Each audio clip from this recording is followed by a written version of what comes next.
You feel older than you expected to feel by now, but younger than people assume when they look at you. You carry memories of a quieter world, one where attention wasn't constantly divided and urgency had edges. And yet your nervous system never fully escaped what came after. Some days, it feels like you're permanently mid-sentence, translating between two versions of reality that don't quite understand each other. You're not longing for the past. You're trying to understand why effort feels heavier than it should, why pace feels wrong no matter which direction you move, why slowing down feels risky and speeding up feels hollow. Hold that tension for a moment. We're not naming it yet. You learned patience without anyone calling it a skill, waiting for dial-up tones, waiting for a call that might not come until evening, waiting for information to arrive through people, not screens. Time moved in visible steps, and because of that, effort made sense. You could feel progress. Then somewhere in early adulthood, the ground shifted without ceremony. Speed replaced sequence. Availability replaced presence. Information stopped being rare and became ambient.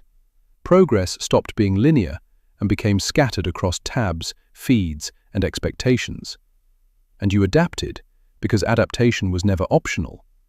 But you adapted quietly, internally.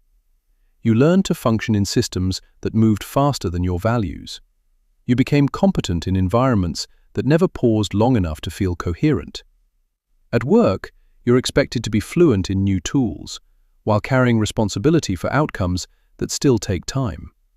You're trusted to be stable, emotionally regulated, reliable. At the same time, you're expected to be flexible, fast, and responsive in spaces that constantly redefine enough. This creates a specific internal strain. You hesitate before decisions because you see downstream effects others overlook. You replay conversations not because you're insecure, but because you're tracking emotional subtext and future impact. You feel pressure to hold things together, not just tasks, but moods, relationships, systems. And when the exhaustion arrives, it doesn't explode. It whispers. Why does this take so much out of me? Why do I feel behind when I'm doing everything right? This isn't weakness. It's not a failure to keep up. It's a nervous system shaped during a transition that demanded both depth and alertness at the same time. Here's the part most explanations never give you. You are not broken. You are not outdated. And you are not misaligned with the present. Your mind was trained under two different rule sets. One taught you that meaning accumulates slowly, that commitment matters, that continuity builds trust. The other taught you that relevance is temporary, that speed equals survival, that attention is a currency constantly under threat.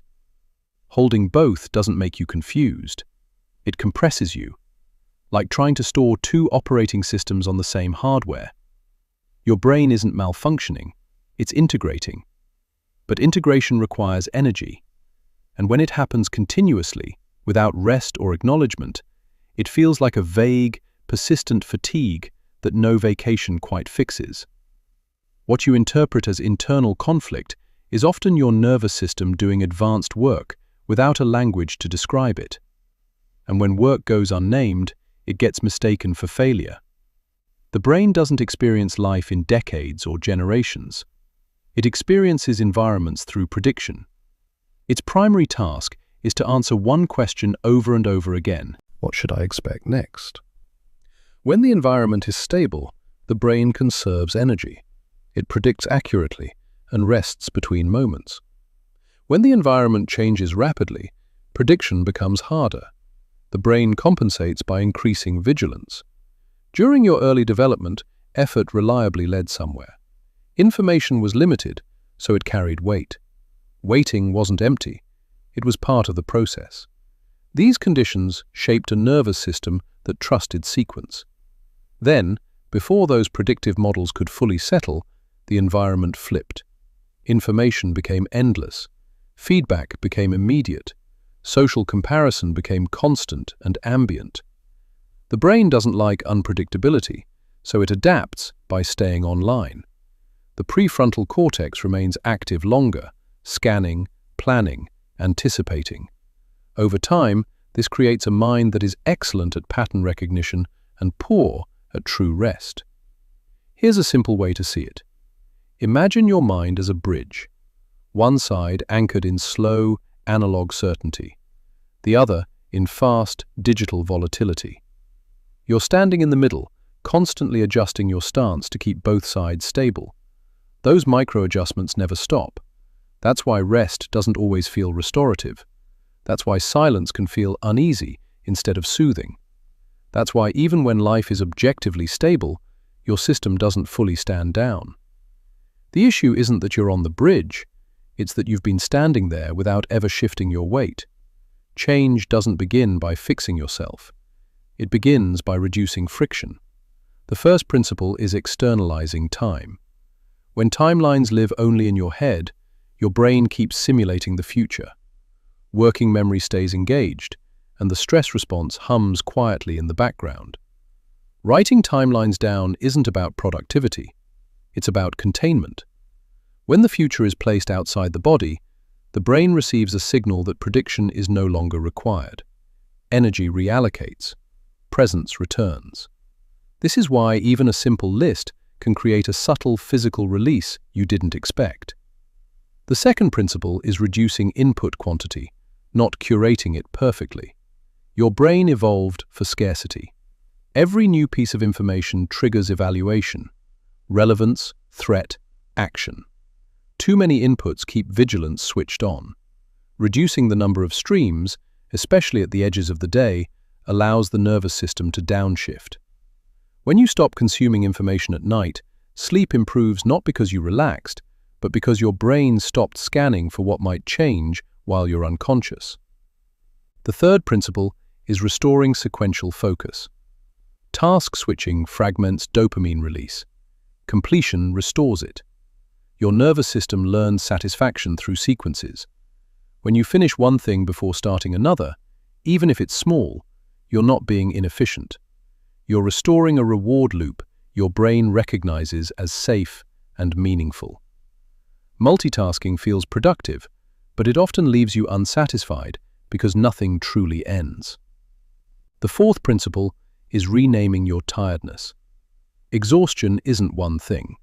Cognitive fatigue comes from complexity and decision-making. Emotional vigilance comes from monitoring expectations, moods, and potential disruptions.